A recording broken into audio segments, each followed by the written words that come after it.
reach out and grab it. In this edition of Rockbottom Survival Skills, we're going to talk to you about becoming an expert. What does it take? And by the way, if you already are well versed in the skills of outdoor preparedness and survival, as well as camping, I hope this will be a special interest to you. I'm asking you to help the next generation as well. Join us as we look into becoming a black belt in camping.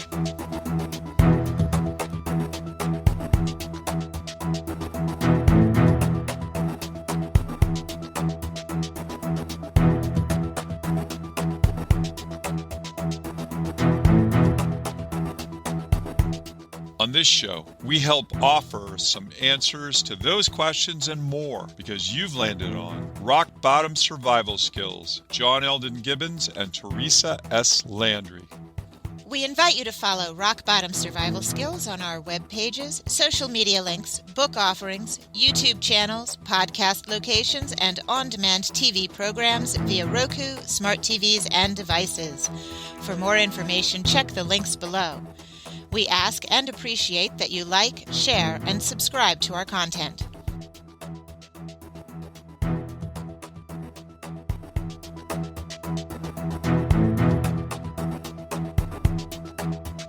Views expressed on this podcast are our opinions and based on our personal experiences and are not meant to be professional, financial, or legal advice in any way, shape, or form.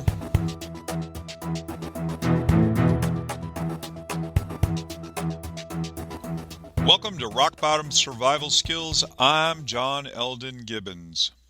And I'm Teresa S. Landry.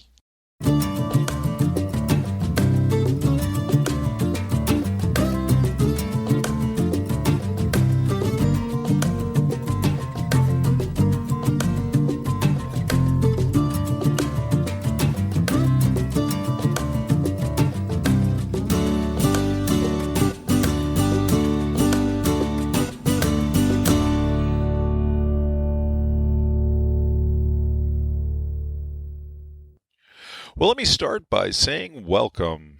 I'm John Gibbons. This is Black Belt Camping. This is the place where we talk about gear, trips, general camping, how-to, all the things you need to know to be comfortable, safe, and happy in the outdoors. Let me start right off by giving you a little bit of insight about me, who I am. Now, some of you may already know that my grandfather was Ewell Gibbons. I grew up doing a lot of outdoor activities over the years. I've worked in camp since I was 16 years old.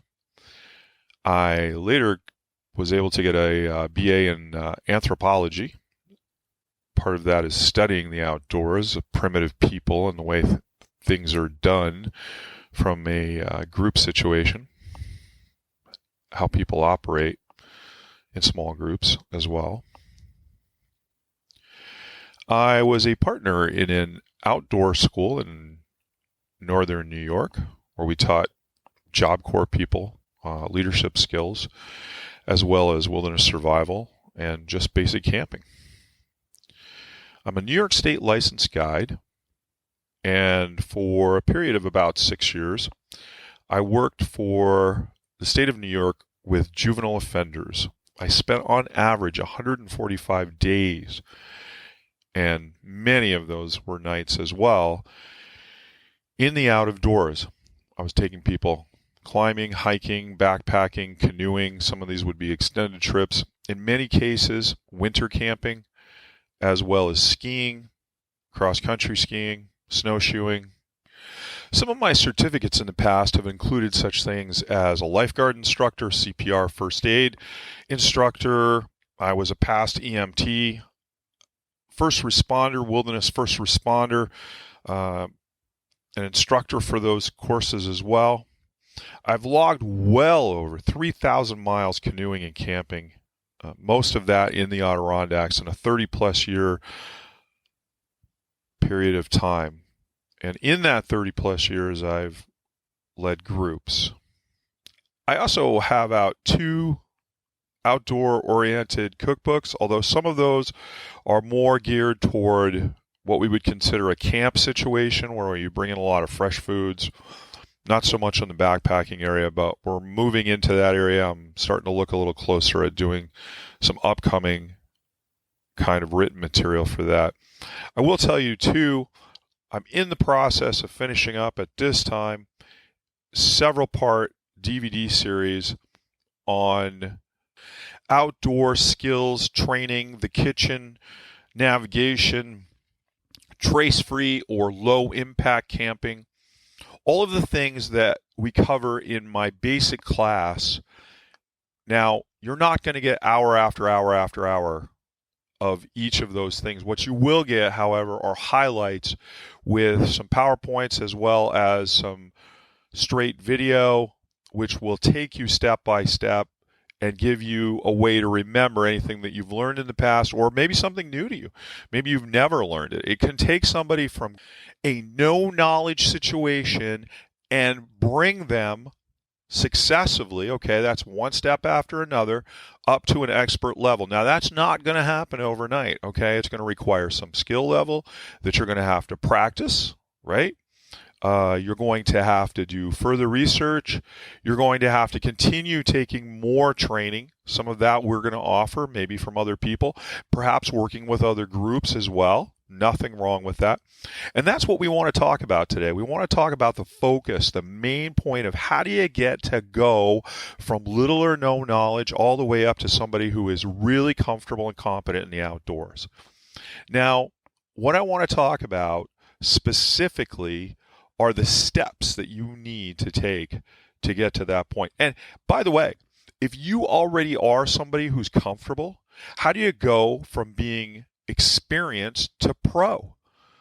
So we're also going to talk about how to get you there. How do you go to the next step?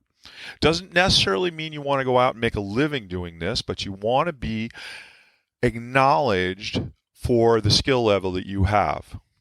And we have some answers for that.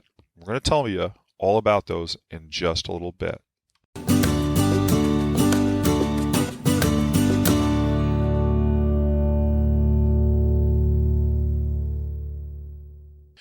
So let's start by asking a big question right off the bat. What is it that you want out of the experience? What is it that you want to learn? Do you want to be someone who is at an expert level? Do you want to just be someone who is able to just be comfortable, safe, secure in the out of doors? Then this is what I have to say to you. If you are just starting out, and if you've never done anything else, now you can watch a lot of YouTube clips. There's nothing wrong with that. You can read many books as well. However, one-on-one instruction where you show up, somebody shows you how to do something and corrects any mistakes that you make. You physically get out and get to try something in a safe, secure environment with somebody who's looking over your shoulder to make sure you don't get yourself in trouble. Now, the way to do this is usually to attend some kind of seminar or camp situation. Now, for the young people out there, becoming involved with any of the youth organizations that deal with outdoor topics or activities is a wonderful way to go. Now, there's a secure group right there, right? No matter what group that may be, if you have qualified leaders and instructors who are taking you step by step, they're going to start you out, they're going to put you in a safe environment, everything's been checked out. And now, don't get me wrong, every activity, no matter what it is, has a certain amount of risk. But minimizing that risk is what it's all about. Making sure that you come back without having a really bad experience. I'll give you an example. If you go into a situation where somebody says, all right, let's go out in the woods, you're going to come with me, and this person is not that experienced, they get you back there 2-3 miles or more, and all of a sudden, everything goes wrong. We have mosquitoes, which you're going to get, right? But there's ways to be comfortable even around those situations. It's raining. It's pouring. You know, you didn't bring adequate gear because the person who was there to help you did not have a clue exactly what you should have brought with you to be warm, comfortable, safe, secure, dry, as a good example, right, in the woods. Well, what we do is bring you in to a public setting where, you've got the showers, you've got the bathrooms, everything's right there. You're still camping for the first time, or maybe you've camped once or twice before, didn't have a great experience. And we make sure that everything that you do step by step is going to be done correctly and that you're going to learn from the experience. Now, every situation in the outdoors requires you to actually do something. I mean, if you do nothing for yourself, good example was a young man one time was on a trip. Now, this is somebody who had been camping for quite a while, okay? And he just did not want to put on something as simple as some rain gear. As a result of that, he got wet, and it was kind of cold. It wasn't really cold, but he was very uncomfortable. Now, the answer to this is we took care of him, okay? We got him aside. We made sure we had shelter. We got dry clothes for him, and he was fine in a matter of very, very few minutes, actually. But that initial reaction, because he had been soaked, because he had been wet, if there was not proper planning, someone who knew what they were doing in that situation, this poor fellow would have been in a lot of trouble. And he was fine. There was a little bit initially where there was some problem, but the problem was taken care of. And that comes from responsible leadership. Now, here's the other thing I want to ask you. If you're the leader, are you prepared? Are you in a situation to know, I need to make sure I bring this, this, and this, because the people around me may not be able to do something. They may not have what they need. How do we react? How do we, prevent this from happening? You have to keep a sharp eye out at the same time. But also, you want to be very clear that if something does go wrong, you can correct it. Now, part of our process is to train people to do that as well. Now, you may never want to lead a group. That's not a problem. But it could be somebody or one or two people that are in your family. So those situations are something you want to prepare for. And have you ever thought to yourself, hey, I would really like to take my son or daughter out camping, and I just don't really know how. I don't feel comfortable. I'd really like them to have that experience. And, I could send them off to camp, but I just don't get that bonding time with them. I don't get that one-on-one.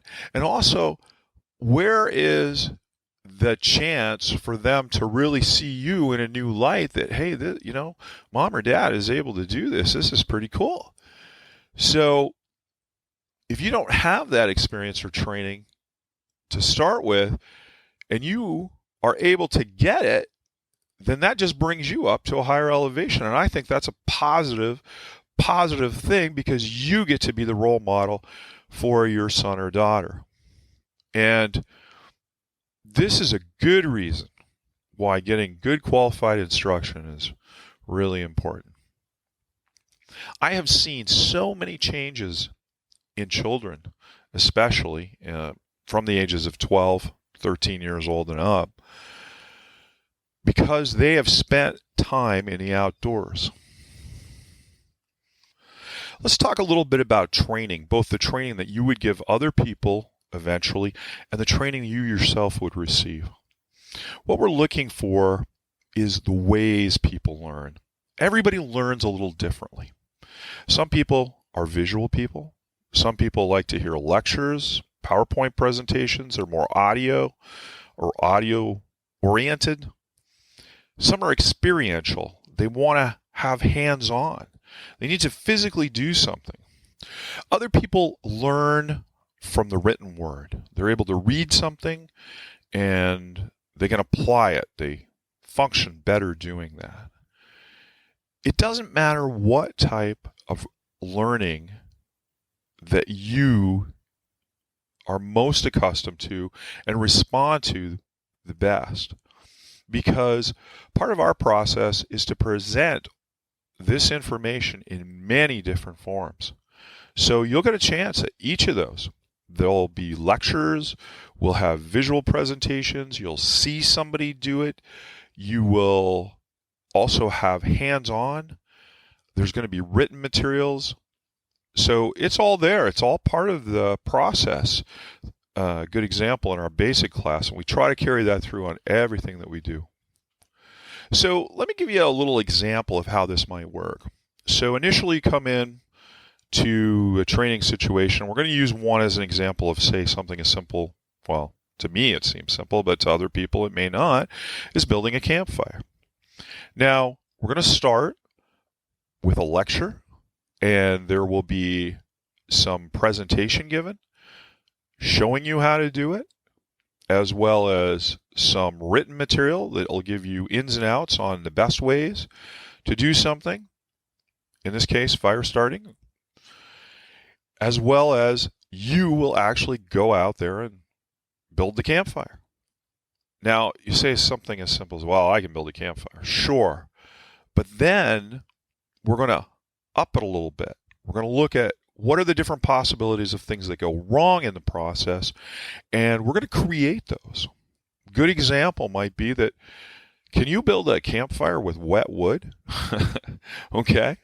Well, we're going to have a bucket of water with wood in it, and you are going to be able to build a campfire when you're done with that wet wood.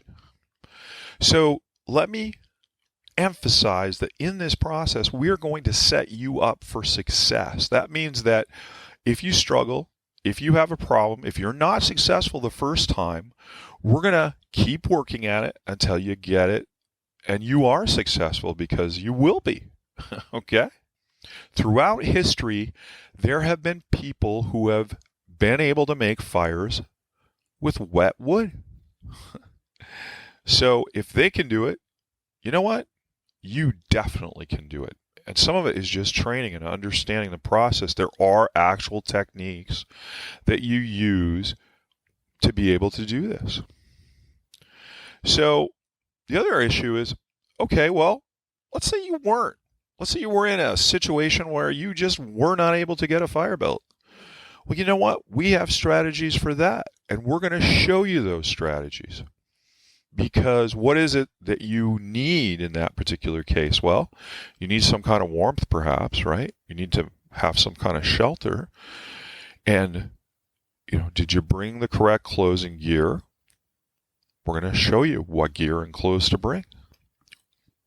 Firmly believe in a step-by-step approach with exercise. Practice. That's really what it's all about. Flexing those muscles, flexing your mind, being able to look at a situation, say, I need to apply this, do that, and I can make it work. So that's just an example, and that's only one example, because we're going to take you further and further. We're going to show you some things about the kitchen, a new way of looking at things. There's something that I developed some years ago based on a lot of other research, which is called, I call at least, ration theory. Ration theory is all about developing a way in which you feed yourself in the woods.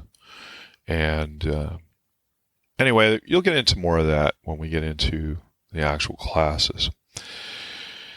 I've developed a level 1 basic camping training program. Now, how does this fit in? It's got audio, lectures, exercises, visual aids. There's a DVD set that I'm just about completed with at this time. There's going to be written materials as well. This is a complete comprehensive course to start you off on the basics. Now, you'll hear me say we, us all the time. And the reason I say that is because, most of the time you're just going to see me on these things. But what's going to happen is from time to time we're bringing in other people, other instructors. I have a good base of knowledge, but there are people that I well respect and acknowledge as being far better than me at certain kinds of things. And we want to bring those people in. Oh, and by the way, coming to these classes, some of the biggest and best breakthroughs that we get a lot of times come from students. I learn from you just as well as you learning from me. And everybody in the group is able to share. There's a principle that you hear about, and it's called creating a genius. When you put 3 or 4 people together, you create a genius. There is just no question about it. Everybody draws on different experiences. Sometimes we might throw an idea out and a problem out, and somebody has a different perspective. They come from a different area and they say, we do something like that, but we do this. And, things like that come up all the time. And it just blows me away because I'm like, wow, I never really thought about it in that term. And that's one of the advantages you get from taking classes with a group, because you get that ability to bounce ideas off of each other. Also, you get some, great experiences with just people. Sometimes you'll make friends that'll last a lifetime just on these experiences. So anyway, to go on a little bit more about the type of training we're looking at, we want to talk about gear, safety, skills. There's a whole bunch of skill sets. Many of those are hands-on skill sets that you need to learn. How about the kitchen itself? We're going to go over that. Different ways of cooking, different foods, recipes, different processes. Some examples might be things like stoves, gear selection, as well as the actual implementation of using it. And when and what are the best things to take on different types of trips. Let's talk a little bit about the type of camping, as long as we're on this subject of types of trips. Now, a lot of times you'll see me do something called a bushcraft style. That is something that usually involves equipment and tools that you either make in the bush or in the woods, okay? And you make field expedient things from nature in a very ecologically friendly way. But other trips are more high-tech and modern, like modern backpacking. And I've done a lot of modern backpacking, and we get into that in these classes. We talk about the modern approach to backpacking. We also talk about things that are a little older, some of the older traditions of camping. And we even dabble into ultralight camping, and we even get into things such as pioneering skills. We talk a little bit about things like the long hunter and the way that they do things. Oh, and by the way, when I say we look at them, okay, we look at them in depth, and we take a really hands-on approach. So if I'm going to talk about something that a long hunter is going to do, or I'm going to talk about something that a modern backpacker is going to do, well, you can guarantee that you're going to have some exercises to go with that, to give those particular kind of skills a try. And you will have exercises. You will get hands-on types of training. Let me give you another area that you're going to get exposed to, just straight car camping. When you leave, you will be able to effectively do car camping without a problem. You're going to have lists, you're going to have all of the information you need, plus you're just going to develop a huge amount of skills.